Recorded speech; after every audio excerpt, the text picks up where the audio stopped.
Essa semana eu decidi me desafiar a estudar uma peça durante uma semana e gravar no final o resultado para ver como ficaria.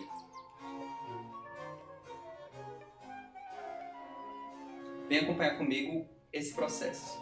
A peça que eu decidi estudar é a Suíte Orquestral número 2 do Johann Sebastian Bach. É uma peça que é formada por 2 violinos, uma viola, um baixo contínuo e uma flauta como solista.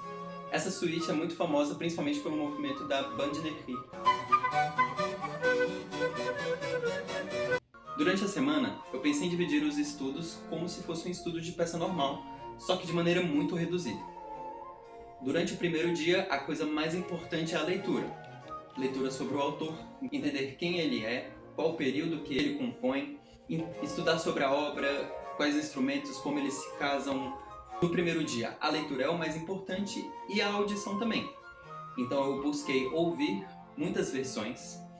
O meu instrumento é a flauta transversal, então eu ouvi algumas vezes a flauta transversal, mas pelo período ser do barroco, o instrumento na época era a flauta traverso. Então o instrumento para qual ela foi escrita foi a flauta traverso, então é muito importante também ouvir os dois instrumentos para a gente saber a diferença, entender como queria que soasse, mas também entender que são instrumentos diferentes, apesar de instrumentos familiares ali, né? Um é pai do outro, mas entender que cada um é um instrumento próprio e entender como poderia casar cada som.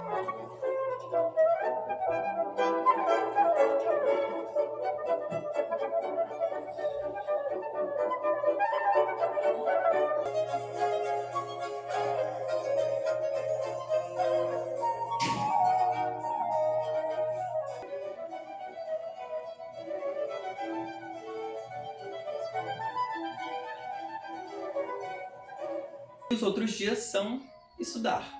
Então, passei pela primeira leitura, leitura à primeira vista, e entender as dificuldades de cada movimento, principalmente dos movimentos mais rápidos, assim. O barroco tem um problema sério que a gente tem vontade de correr o tempo todo. É realmente mais difícil. Entender os maiores problemas na primeira leitura e trabalhar durante todos os dias essas dificuldades. Então, esse foi o processo de tentar gravar, de tentar estudar essa peça em uma semana. É muito difícil, é uma peça muito grande, então eu acho que no mínimo ali cada movimento sendo muito generoso, eu precisaria de pelo menos uma semana para cada movimento, para entender, ler realmente e pensar em respiração, pensar em dinâmica. E com uma semana só a peça ela saiu muito mais devagar, sem tanta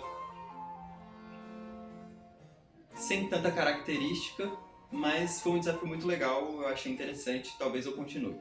Eu vou postar também como foi o resultado, eu espero que vocês gostem, comentem o que vocês acharam e se vocês gostaram ou não desse desafio.